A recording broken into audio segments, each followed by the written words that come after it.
Vous savez que à notre époque, nos contemporains ne cherchent plus dans la religion une quelconque voie de salut. Pourtant, beaucoup d'observateurs notent que notre époque n'a jamais été aussi religieuse qu'aujourd'hui. Au rang des pratiques les plus en vogue, il y a la méditation. Je ne sais pas si vous avez vu combien, pour ceux qui regardent un petit peu les messages publicitaires à la télévision, le nombre de poses ou de postures méditatives tirées du yoga, des tantras, des postures méditatives pour une marque d'appareil pour redresser les dents. Vous voyez une dame en train de faire une pose yogi. Donc, les entreprises proposent des séminaires, les grosses entreprises proposent des séminaires de méditation. Sur Alès, j'avais un collègue qui est allé parce qu'il était obligé, mais voilà. Elle s'invite aussi dans nos salons du bien-être, la méditation. Alors zen, tantra, yoga, vipassana, méditation, pleine conscience. Les solutions ne manquent pas, à chacun sa méthode. Alors autrefois, associée au bouddhisme, la méditation est devenue désormais une pratique laïcisée, dénuée de toute connotation religieuse et même thérapeutique, qui vise à apporter une paix intérieure en vivant dans l'instant présent. Le remède anti-stress par excellence. Alors aujourd'hui, je ne vais pas lancer le débat sur la méditation pleine conscience, mais plutôt m'intéresser à la méditation. Elle est généralement associée à tort aux pratiques orientales, mais elle est présente dans la tradition chrétienne depuis des années, dès le IIIe et le IVe siècle, avec les pères, allez, comment s'appelle-t-il déjà ? Les pères du désert. Ils pratiquaient abondamment la méditation. Elle est encouragée par la Bible, et je voudrais mettre l'accent sur ce point-là aujourd'hui, qu'on aborde si peu, la méditation. Elle est une discipline de la vie spirituelle. Elle est même nécessaire et vitale, mais elle comporte aussi bien des différences avec les pratiques en vogue. Elle devrait accompagner normalement chacune de nos lectures. Elle consiste à nous mettre à l'écoute de Dieu et de sa parole. Il me semble qu'elle est un appel, un préalable à toute prière individuelle et collective. Et c'est donc pour moi l'occasion de rappeler ce qui a été rapidement rappelé cette semaine, c'est que nous aurons un séminaire avec Yann Newberry sur la prière, mais plutôt la prière au sens collectif du terme. Mais ce séminaire de rentrée, je vous invite donc, et je rappelle donc les dates le 7 et le 8 octobre, nous vous enverrons un lien pour vous inscrire, parce qu'il faudra s'inscrire à l'avance pour préparer le séminaire et commander les manuels, comme c'était le cas il y a 2 ans, je crois. C'était il y a 2 ans que Yann est venu déjà, je crois. Bon, voilà. Alors pour revenir à notre sujet de la méditation, eh bien, vous en avez entendu parler, forcément, si vous lisez les psaumes. Psaume 1. Heureux l'homme qui ne marche pas selon le conseil des méchants, qui ne va pas se tenir sur le chemin des pécheurs, qui ne s'assied pas en compagnie des moqueurs. Toute sa joie, il la met dans la loi de l'Éternel, qu'il médite jour et nuit. Il prospère comme un arbre planté près d'un courant d'eau. Il donne toujours son fruit lorsqu'en revient la saison. Son feuillage est toujours vert. Tout ce qu'il fait réussit. Tel n'est pas le cas des méchants. Ils sont pareils à la paille éparpillée par le vent. Ainsi, lors du jugement, ils ne subsisteront pas et nul pécheur ne se tiendra parmi la communauté des justes. Oui, car l'Éternel prend en compte la voie suivie par les justes, mais le sentier des méchants les mène à la ruine.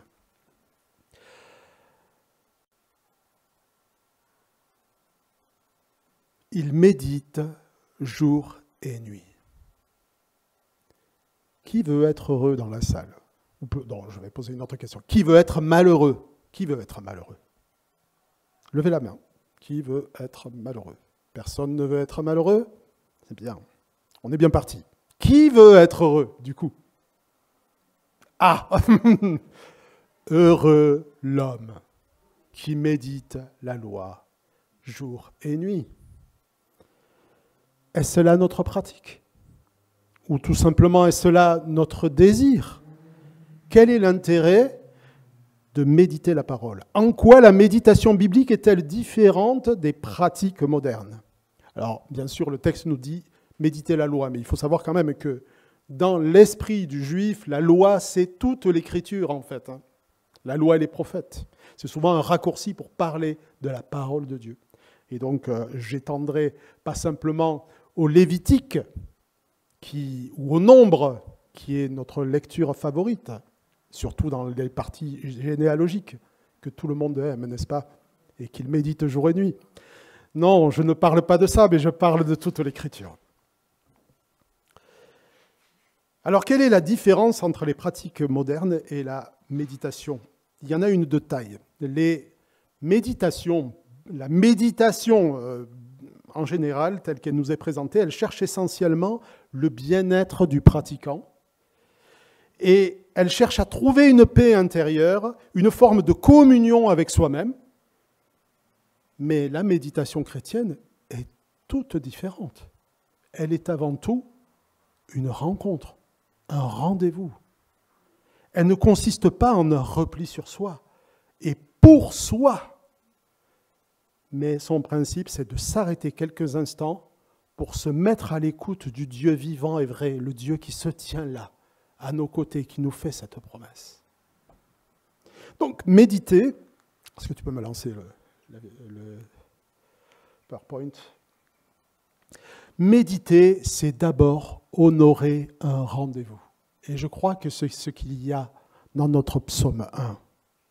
Méditer, selon la Bible, c'est le fruit d'une rencontre. C'est honorer le rendez-vous avec notre Seigneur pour apprendre à écouter ce qu'il a à nous dire.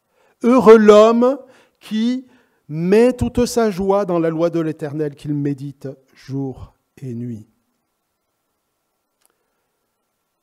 Alors, ce n'est pas dans l'ordre, méditer, c'est honorer un rendez-vous. Pendant ces vacances, nous sommes allés à l'église de mon épouse, dans laquelle j'ai été pasteur stagiaire pendant 2 ans. Et un homme a spontanément donné son témoignage, enfin pas tout à fait spontanément, il a été invité à cela. Et nouvellement converti, il allait autrefois à la porte ouverte de Mulhouse. Ça va, tout le monde connaît. Alors, il n'y a pas trouvé son compte, vous voyez, tout existe. Mais il a confessé, en tout cas, et c'est ça qui est important, qu'il est longtemps resté distant et insensible à la foi de sa femme, la dénigrant souvent. Et puis un jour, il est tombé malade et il s'est tourné vers Dieu dans sa maladie. Il a longtemps résisté, mais il a fini par se tourner vers Dieu. Il a été miraculeusement guéri de douleurs, de fatigue mentale terrible et de fatigue tout court, physique aussi. Et il confessait n'avoir jamais aimé la lecture. Il n'ouvrait jamais un livre. À partir du moment où il s'est tourné vers Dieu, il ne pouvait plus s'arrêter de lire. Il s'est mis à lire sans cesse la Bible et il en a fait ses délices. Cette nouvelle ferveur pour la lecture de la Bible, je l'espère, beaucoup d'entre nous pourraient en témoigner. Je l'espère, parce que je crois que c'est un passage obligé. Pourtant, beaucoup pourraient aussi témoigner que cette lecture est devenue fastidieuse avec le temps. Ce temps devient facultatif pour devenir inexistant, voire barbant. Alors je crois que c'est souvent par manque de persévérance, mais aussi parce que nous perdons de vue que chaque jour de notre vie, nous avons un rendez-vous avec notre Seigneur. Méditer, c'est délaisser le banc de ceux qui se moquent de Dieu pour venir à un rendez-vous avec le Dieu qui est là. Dans le psaume 19, que je vais lire pour sa première partie. Sa deuxième partie, le psaume 19, je l'ai lu la semaine dernière, vous vous rappelez, pour la première partie. On voit une réflexion sur une double promesse, ou un double constat plutôt, de David, fruit de la méditation de David. Dieu se révèle d'abord dans sa création, et Dieu se révèle dans sa parole. Psaume 19, verset 8. La loi de Dieu est parfaite, elle nous redonne vie. Toutes ses affirmations sont dignes de confiance. Aux gens sans détour, elles donnent la sagesse. Justes sont ses exigences, elles font la joie du cœur, et ses ordres sont si limpides qu'ils donnent du discernement. Le respect de l'Éternel est pur, il subsiste à tout jamais. Les décrets de l'Éternel sont vrais, ils sont parfaitement justes. Ils sont bien plus désirables que beaucoup de lingots d'or, plus savoureux que le miel le plus doux coulant des ruches. Ton serviteur éternel en tire instruction et il y trouve un grand profit. Qui connaît tous ces faux pas? Pardonne-moi les péchés dont je n'ai pas conscience, garde aussi ton serviteur des pensées d'orgueil, qu'elle n'ait sur moi pas la moindre emprise. Alors je serai intègre, innocent de grandes fautes, veuille agréer mes paroles, reçois favorablement ce qu'a médité mon cœur, ô Éternel, mon rocher, mon Rédempteur. La fréquentation de la loi de Dieu, de la parole de Dieu, autre nom donné donc à cette expression de la volonté de Dieu, donne de la joie. Parce qu'en la lisant avec attention, jour après jour, en la méditant, on apprend à l'aimer et à en faire ses délices. C'est en obéissant qu'on expérimente combien cette volonté de Dieu est savoureuse, et nous dit le verset 12, on en tire un grand profit. Y obéir, en y obéissant, j'en tire un grand profit. Alors en y obéissant, ce n'est pas dans ce texte, c'est dans le psaume 40 sur lequel je viendrai plus tard. Il existe, je crois, alors je me permets de la dénoncer, pardon d'avance si j'écorne l'un ou l'autre, mais je crois qu'il existe une fausse spiritualité qui consiste à se nourrir de choses vaines. Je ne vous parlerai pas des temps que nous passons devant nos télévisions, nos séries TV ou les vidéos sur YouTube, mais je pense qu'on peut aussi se nourrir, et c'est très à la mode en ce moment, de prédications sur Internet, et même avec des très bons prédicateurs. On peut écouter des chants de louanges qui nous font du bien, mais ne pas honorer un rendez-vous avec le Seigneur quotidien. Ne pas venir au puits, pour reprendre l'image que Jésus reprend dans ce Jean 4 que nous avons lu ce matin, ou se contenter de regarder le puits, mais ne pas écouter ce que le Seigneur a à nous dire au bord de ce puits.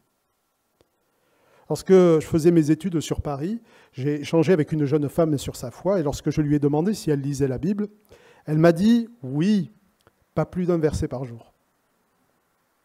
Autant dire qu'elle ne lisait pas. Alors elle avait l'air très spirituelle, mais la suite a montré son inconstance et sa dépendance aux émotions qu'elle prenait pour la volonté de Dieu. Lire la Bible, c'est honorer un rendez-vous avec Dieu. Le Seigneur nous y convoque, et c'est là que nous apprenons à le connaître et à prendre plaisir en lui. Je ne sais pas si vous avez déjà... Est-ce que vous vous êtes déjà posé la question, ou est-ce que vous avez déjà constaté combien il est plus facile d'aller sur Internet que d'ouvrir votre Bible? Ou de cliquer sur Spotify pour entendre, allez, on va dire Exo pour les vieux jeux, et puis, je ne sais pas, Hillsong. Ah oui, Hillsong, ça c'est très bien, Hillsong. Alors, il n'y a rien de mal à ça. C'est juste que nous pouvons passer à côté de l'essentiel. Pourquoi est-ce plus facile? Pourquoi est-ce plus facile? Je ne suis pas contre des prédications Internet, de la louange, mais nous donnerons un prêt à croire que nous choisissons nous-mêmes. Et nous ne laissons pas le choix à Dieu du sujet sur lequel il va nous parler. On ne va chercher que les sujets qui nous interpellent. Alors ces choses sont bien, mais elles ne peuvent être qu'un complément à notre rendez-vous au quotidien avec Dieu. Chaque jour, nous avons le choix de répondre ou pas à la convocation de notre Seigneur. Nous asseoir avec ceux qui se moquent de Dieu ou prendre le temps d'écouter ce que Dieu a à nous dire. Il ne s'agit pas du texte que j'ai envie d'entendre aujourd'hui. Il ne s'agit pas du texte que j'ai envie de lire ou pas, ou même du prédicateur que j'ai envie d'entendre aujourd'hui ou pas. Il s'agit d'un rendez-vous avec mon Créateur, de celui qui m'a engendré à une vie nouvelle par sa parole. Frères et sœurs, je ne peux que vous exhorter, non à venir avec nos préjugés, nos empêchements, vos empêchements réels ou supposés, nos paresses, disons-le, nous sommes des paresseux, moi le premier. Et prendre conscience que nous avons un rendez-vous chaque jour avec notre Seigneur qui parle principalement au travers de sa parole. La qualité des rendez-vous quotidiens que vous aurez avec votre Seigneur dans la semaine conditionnera la qualité du culte rassemblé auquel vous participerez. C'est ni plus ni moins que cela, et je crois, pour me l'être laissé dire, que je ne suis pas le premier à prêcher cela ici. Mon prédécesseur disait la même chose. La qualité des rendez-vous quotidiens que vous aurez dans votre semaine va conditionner la qualité de celui que vous aurez le dimanche. Si on n'honore pas ces rendez-vous en semaine, et ça m'arrive aussi, il sera très difficile de se réjouir le dimanche. S'asseoir sur le banc des moqueurs, de ceux qui se moquent de Dieu, certaines versions disent. Ce n'est pas s'isoler pour n'avoir de contact qu'avec les chrétiens, ce serait une interprétation légaliste. Il s'agit plutôt de ne pas vivre selon leurs conseils, de s'écarter du chemin qu'ils suivent, et pire encore, de ne pas s'asseoir, c'est-à-dire prendre racine, s'enliser, prendre plaisir dans les conversations ou les préoccupations de ceux qui se moquent de Dieu. Il nous faut donc choisir ce que nous laissons entrer dans nos oreilles. Et là, j'y reviendrai tout à l'heure, ce que nous laissons entrer dans nos oreilles, ce que nous laissons rentrer dans notre cœur. C'est là notre responsabilité. Alors c'est pourquoi on a souhaité, à partir de la rentrée dernière, vous proposer des plans de lecture, mais ce n'est qu'un outil. Et l'outil, on s'en sert ou on ne s'en sert pas. Et il existe des tas d'autres listes de lecture. Et c'est juste pour nous l'occasion de vous encourager à persévérer dans la lecture, mais aussi dans l'écoute. On ne peut qu'encourager à avoir une lecture suivie aussi, car aucun texte ne se comprend autrement que dans son contexte et dans son intention première. Mais je viens à ce deuxième sujet, c'est que méditer, c'est se mettre aussi à l'écoute de la parole. Parce qu'on pourrait lire quotidiennement un passage de la Bible, mais ne pas l'aborder avec de bonnes dispositions. Passer à côté de ce rendez-vous avec Dieu parce que nous n'avons pas le cœur qu'il convient devant la parole de Dieu. Méditer, c'est se mettre aussi à l'écoute de la parole. Et lorsque nous avons ce rendez-vous, il ne s'agit pas de venir à une assemblée de copropriétaires. Alors, je ne sais pas si vous connaissez les assemblées de copropriétaires, mais chacun donne son avis, et puis à la fin, c'est la voix de celui ou de ceux qui sont les plus nombreux qui l'emportent. Alors, certains sont frustrés, les autres ne le sont moins, mais se mettre à l'écoute de notre Créateur, c'est accepter que cette parole soit implantée, gravée dans nos cœurs.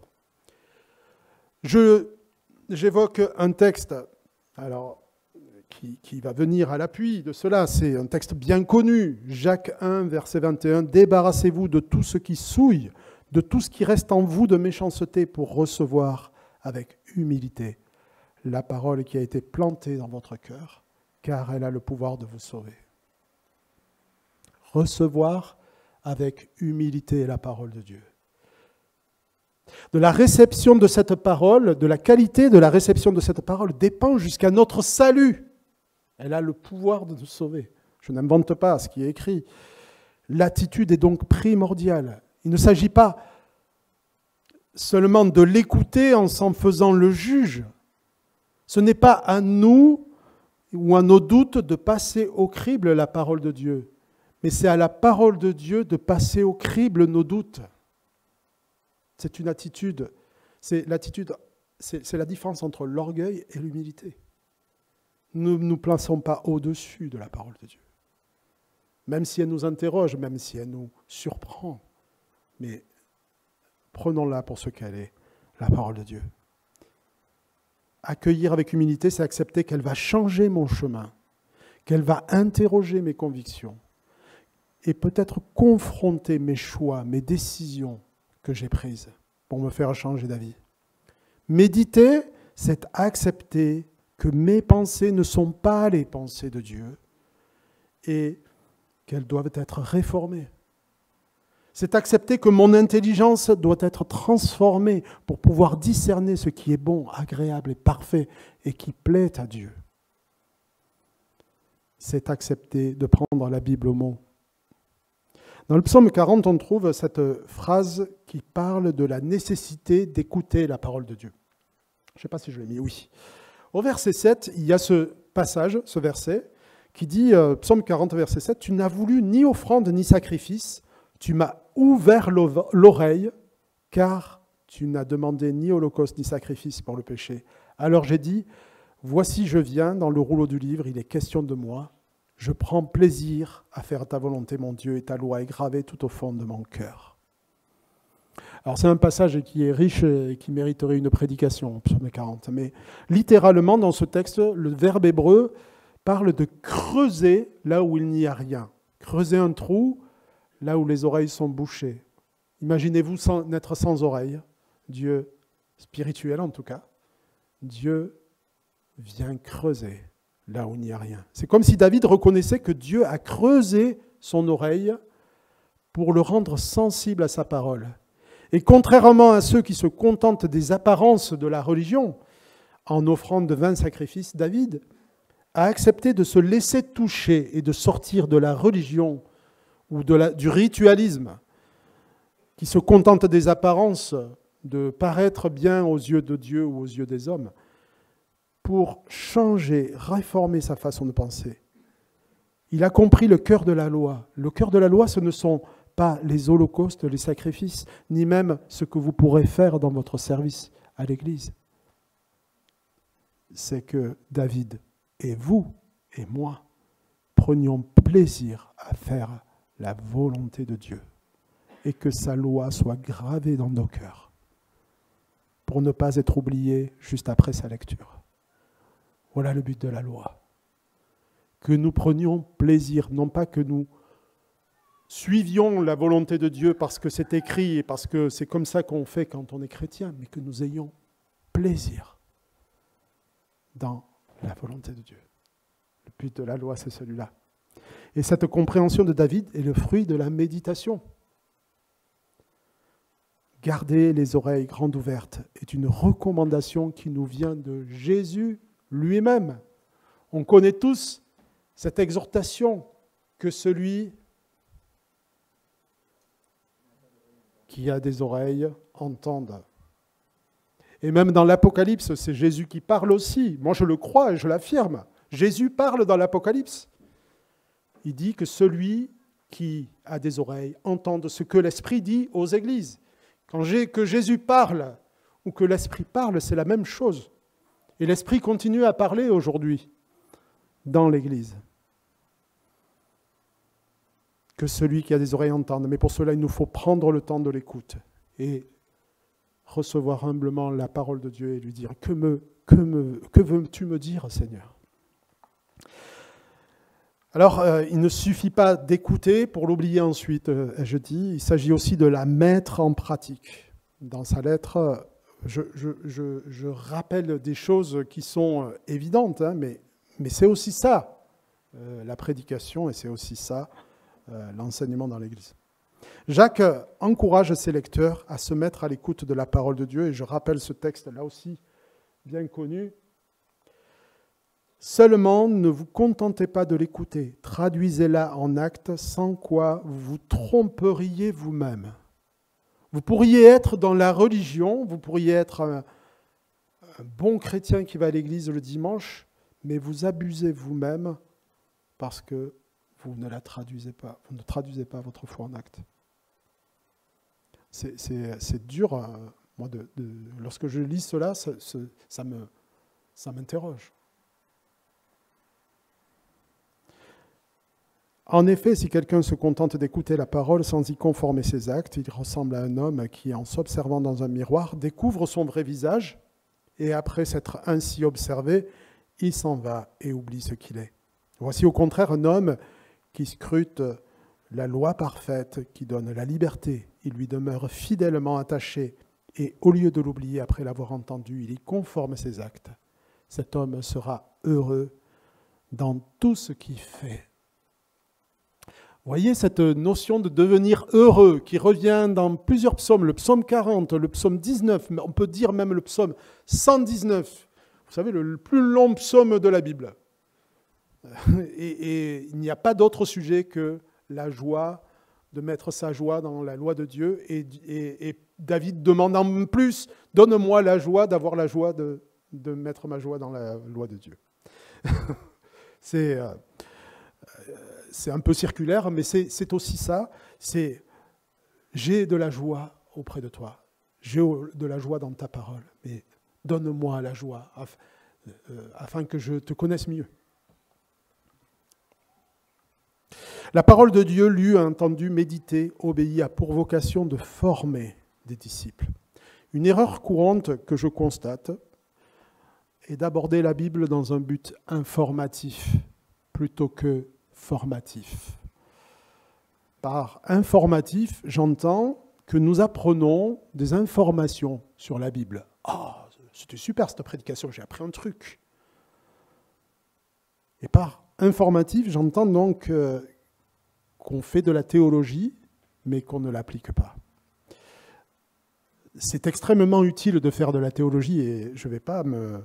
La théologie, c'est à partir du moment où vous commencez à lire la Bible et essayer de comprendre ce qu'elle veut dire, vous faites de la théologie. C'est déjà ça. Hein. Donc c'est ça la théologie. Mais on peut se contenter juste d'avoir de la distance avec le texte et de ne pas s'en imprégner. C'est extrêmement utile, mais pas si cela devient une fin en soi. Une bonne théologie ne peut rester distante, critique avec le texte. Si la Bible est bien la parole de Dieu, elle a le pouvoir de nous changer. Notre lecture doit donc être formative. C'est sa vocation. Je rappelle un texte connu encore, toute écriture est inspirée de Dieu et utile pour enseigner, pour convaincre, pour corriger, pour instruire dans la justice, afin que l'homme de Dieu soit préparé, accompli à toute œuvre bonne. Voilà le but de la parole. Alors méditer, c'est aussi un terme surprenant, c'est murmurer. Le terme en hébreu qui a été traduit par méditer peut vouloir dire murmurer, ressasser, comme si l'on répétait sa parole dans une voix intérieure ou à voix basse dans son cœur. Nous pourrions évoquer ici donc la nécessité de mémoriser la parole afin qu'elle se rappelle à nous au moment opportun. Il peut s'agir de versets qui nous ont touchés. Je suis sûr que certains connaissent des versets par cœur, hein, mais il peut s'agir aussi de passages entiers qui peuvent porter énormément de fruits. Et je le dis par expérience parce que ça a été un grand bénéfice pour moi que d'apprendre des passages entiers de la Bible lorsque je fais mes études. Il fallait en plus les recracher par cœur lors de l'examen. Alors, est-ce que c'est impossible ?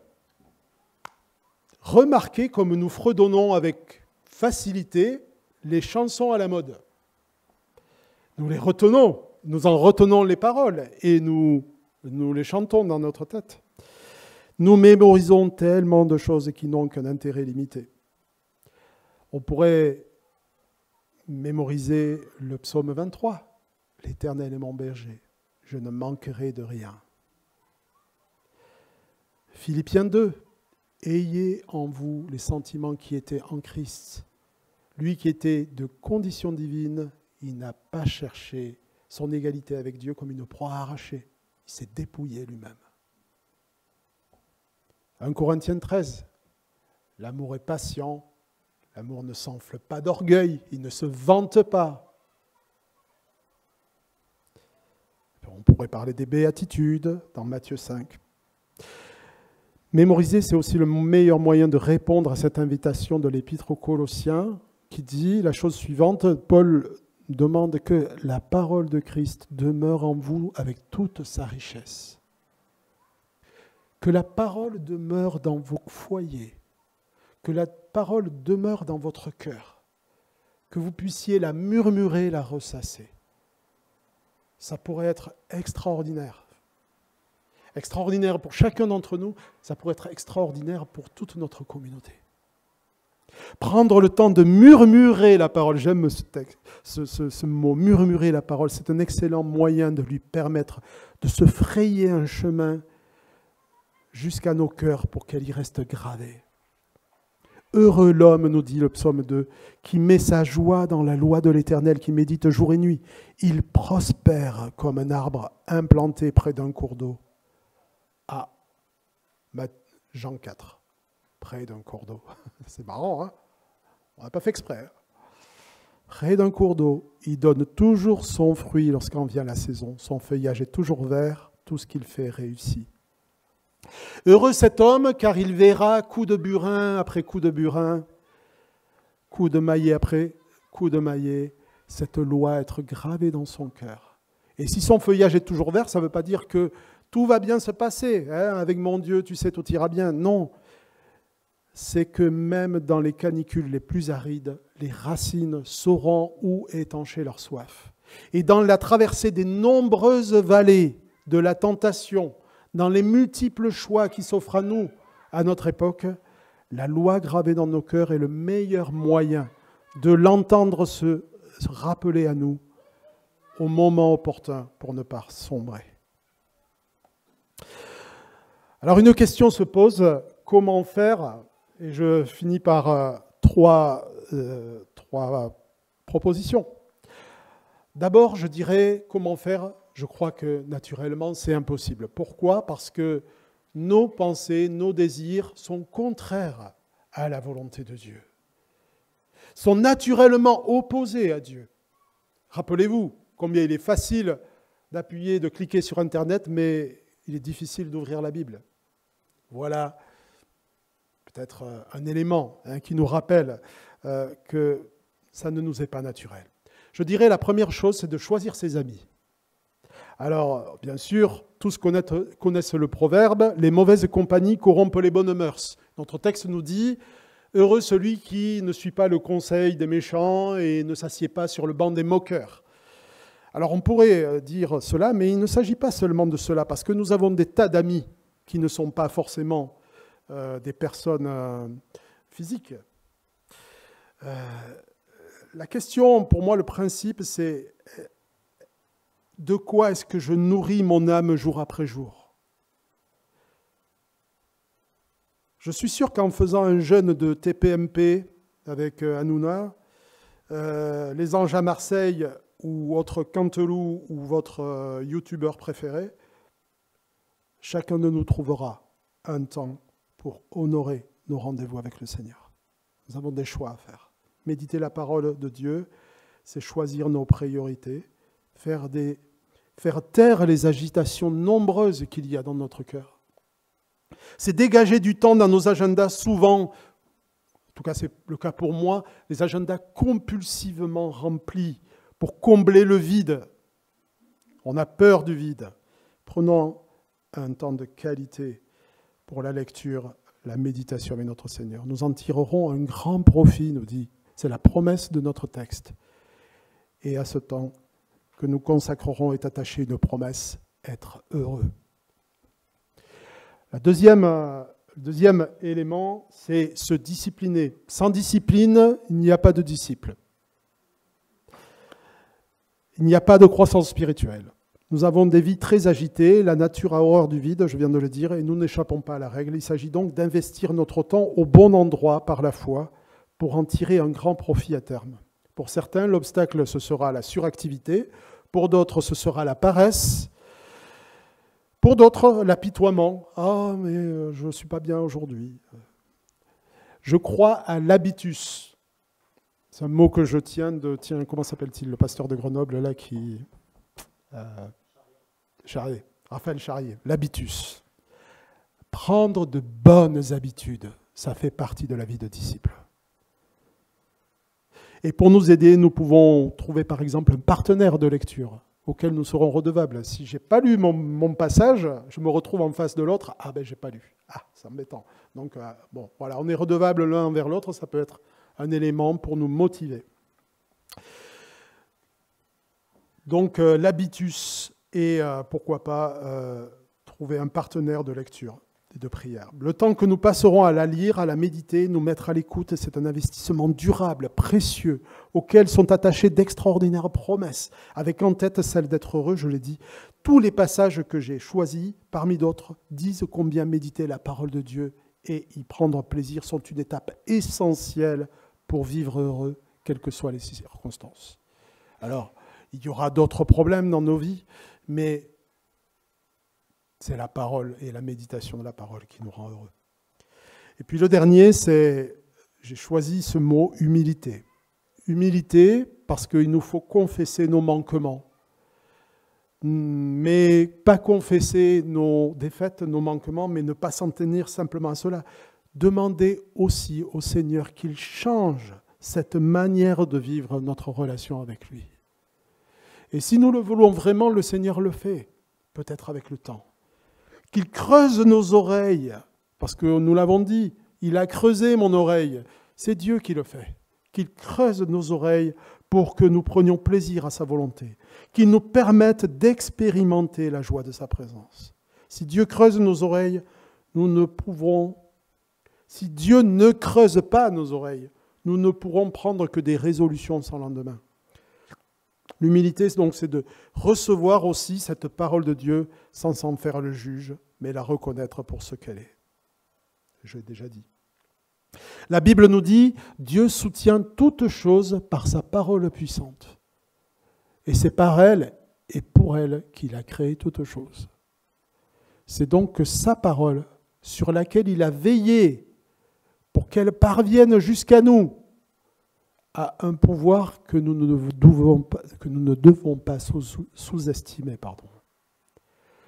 L'apôtre Jean nous dit que cette parole a présidé à la création, qu'elle s'est faite chair et elle a habité parmi nous. Et ce habiter parmi nous, pas habitus, c'est Jésus. Prendre le temps de l'écoute de la parole, c'est donc indissociable du fait de prendre du temps avec notre Seigneur. C'est venir au bord du puits, au bord du courant d'eau, pour prendre plaisir. Croyez-vous que la Samaritaine a eu plaisir à entendre les paroles de Jésus ou qu'elle est partie en disant « Qu'est-ce qui me gonfle celui-là ? Purée, j'ai autre chose à faire. J'ai la cuisine à faire pour mon 5e mari. » Non. Elle a pris plaisir, elle a pris le temps. Prendre plaisir à méditer la parole, indissociable et même corrélé à l'amour de celui qui a donné sa vie pour nous. On peut même mesurer l'amour, à l'amour de la parole, l'amour que nous avons de notre Seigneur. J'ose ce parallèle.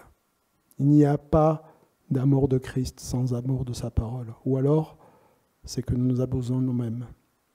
Le Seigneur s'est offert à nous de cette manière-là, d'une manière si humble, si adorable, si extravagante et imméritée. Il nous a donné son esprit, il a implanté, et même les textes nous disent qu'il nous a engendrés par sa parole de vérité. Donc si cette parole a le pouvoir d'engendrer des nouvelles personnes spirituelles, des enfants spirituels, alors elle a le pouvoir aussi de nous faire grandir dans la foi et d'accomplir les promesses qui sont contenues dans sa parole. Donc, ne la négligeons pas. Apprenons par l'habitus à méditer la parole, à dégager du temps pour pouvoir faire cela et que le Seigneur nous aide en creusant nos oreilles. Amen. Seigneur, je voudrais te prier d'abord pour mes propres manquements, nos réticences, nos paresses, le temps perdu à regarder des futilités, plutôt que de me mettre à l'écoute de ta parole. Et le temps perdu dans toute ma vie, Seigneur, tout ce temps qui n'a servi à rien. Seigneur, creuse nos oreilles. Et je reprendrai même cette parole, Seigneur, du psaume de David.